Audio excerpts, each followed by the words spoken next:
laisse-moi te poser la question pour savoir si tu aimes Jésus véritablement. Si Dieu même descend et puis dit annonce officielle du ciel, l'enfer est fermé, dorénavant plus personne ne part en enfer. Est-ce que tu vas venir à l'église?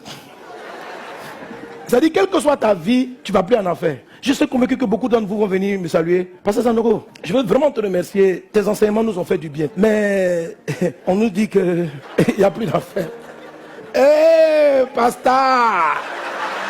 Vous savez, si quelqu'un sent dans son esprit que s'il n'y a pas d'enfer, il n'allait pas continuer de prier. S'il n'y avait pas l'enfer, il allait faire n'importe quoi. Je t'assure, tu profites de Dieu, mais tu ne l'aimes pas. Parce que lorsqu'on aime, on n'aime pas par menace. Tu n'es pas avec quelqu'un parce que tu as peur d'être célibataire. Tu es avec une personne parce que tu l'aimes. Le vrai amour n'est pas quelque chose qui est intéressé. Ça veut dire quoi? Que tu sois pauvre, je vais continuer de t'aimer. Que tu sois riche, parce que je n'ai pas choisi ton argent. Il y a certains qui n'ont pas choisi Jésus, mais ils ont choisi la puissance de Jésus. Alors ceux-là, leur maximum dans leur niveau de communion, c'est le niveau de fils de Dieu. Mais ceux par contre qui passent au niveau de l'amour, ils rentrent dans la dimension de l'épouse. C'est là-bas que Dieu t'appelle. Aime Jésus. Maintenant, comment est-ce qu'on arrive à aimer Jésus? Mon ami, l'amour de Jésus n'est pas un sentiment. Même pour vivre longtemps avec ton mari, il ne faut pas te limiter au sentiment je suis amoureux, je suis amoureuse. Si tu te limites au sentiment, tu vas perdre parce que les sentiments finissent toujours par disparaître. Quand on dit tu aimeras et c'est un commandement, ça ne peut pas être un sentiment. Si Dieu dit que c'est un commandement, c'est-à-dire qu'il faut simplement obéir. C'est un peu comme quand on te dit arrête-toi au feu rouge. Peu importe ce que tu ressens, tu t'arrêtes au feu rouge. Si tu passes, on te flanque une amende. Est-ce qu'on est ensemble? Qu'est-ce que tu dois faire si tu veux sanctifier le nom de Jésus dans la dimension de l'épouse? Tu dois décider d'aimer Jésus. Je décide à prendre le temps devant lui. Même quand mon corps n'a pas envie. Au début, tu ne sentiras pas l'envie. Mais à force de décider de le faire, tu vas voir que tu aimes rester maintenant dans sa présence. Le plaisir vient après la décision. Quand le plaisir vient avant la décision, le plaisir ne dure pas. Ok? Concernant Jésus, quand tu l'aimes, c'est une décision d'aimer sa présence. De ne pas le chercher pour ce qu'il te donne, mais pour ce qu'il est. Aimer Jésus, c'est aussi prendre soin des autres. Jésus a demandé à Pierre, m'aimes-tu, m'aimes-tu? Pierre dit, tu sais que je t'aime. Jean 21. Jésus dit, si tu m'aimes, paie mes brebis. C'est-à-dire, prends soin des âmes. Prends soin des gens qui sont en souffrance. Donc quand vous dites que vous aimez Jésus, Dieu ne regarde pas le nombre de larmes que vous versez quand vous êtes en prière pour dire mais Seigneur, tu vois comment je t'aime,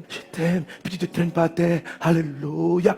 Dieu n'est pas impressionné parce que ça peut être sentimental. Ce qui l'impressionne lorsque tu dis que tu l'aimes, c'est la manière dont tu traites ton voisin. C'est le fait de tenir compte d'autrui, de ne pas regarder tes propres intérêts. Si par exemple tu viens au culte, que ton voisin qui est juste à côté de toi ne t'intéresse pas du tout, que tout ce qui importe pour toi, c'est le message du pasteur, c'est est-ce que tu vas pouvoir saluer le pasteur à la fin, est-ce que tu vas pouvoir lui expliquer tes problèmes, tu es en train de rater quelque chose. Dieu est à côté de toi, juste à côté de la personne. Aie un peu d'égard pour la personne. Occupe-toi d'elle. Salue-la à la fin du culte. C'est ce qu'on appelle aimer Dieu. Si tu es là et puis tu regardes, que tu vois, ça fait 2 fois que tu t'assois à côté de la personne, qu'elle arrive en sandales, ça veut dire qu'elle n'a pas de chaussures. Le dimanche qui suit, tu lui offres une chaussure. Ça, c'est aimer Dieu.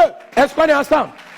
Un chrétien qui fait du bien à son prochain à cause de Dieu, le jour où il va dire Père, souviens-toi de moi, le Père va se quoi? Ça c'est mon amoureux, c'est mon amoureux. Il arrive en puissance. Parce que quand tu aimes une personne, tu t'occupes de ce qui lui tient à cœur. Qu'est-ce que Dieu aime le plus? C'est les âmes. Dieu a tellement aimé les hommes qu'il a donné son fils unique. Le gars qui est à côté de toi, là, la fille qui est à côté de toi, Dieu a donné sa vie pour elle. Aimer Dieu, c'est ça. C'est faire du bien aux gens. Vous savez, il y a différentes manières de perdre le troupeau. Tu peux le faire pour que les gens t'apprécient, ou tu peux le faire parce que les gens sont dans le besoin. Dieu n'a pas choisi les gens parce qu'il a besoin d'être apprécié par eux. Il a toute gloire. Qu'est-ce que tu vas lui dire? Il n'a pas besoin de toi.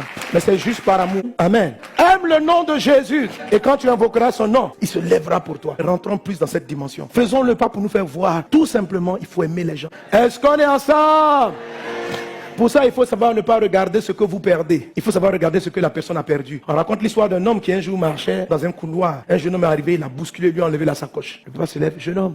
La femme se retourne. Le vieux, tu dis quoi? Il dit, s'il te plaît, j'ai encore un peu d'argent ici. Et le jeune a été touché. Il dit, pourquoi tu me dis ça? Il dit, non, je suppose que si tu as pris mon sang, c'est parce que tu as faim et que tu as des besoins. Donc je voulais compléter, parce que ce qui te donne n'est pas suffisant. Ce jeune homme a donné sa vie à Jésus. C'est ce qu'on appelle aimer. Aimer le nom de Jésus, c'est faire les choses par rapport à Jésus. Tu peux regarder, il a pris mon sac. Comme tu peux regarder, voilà quelqu'un que Dieu a créé qui est devenu voleur. Quelle tristesse. Moi j'ai vu des mamans, quel que soit ce qu'on dit de leur enfant, elle l'aime. Elle va aller en prison, le nourrir. Et c'est pas un amour pour dire qu'elle cautionne son attitude. C'est que dans son cœur, elle continue d'espérer que ce jeune homme devienne bien. À un moment donné, tu aimes tellement le nom de Jésus que tu ne regardes pas ce que tu perds. Tu regardes ce que les autres ont perdu. Parce que toi, on ne peut plus rien t'enlever. Christ est ta vie.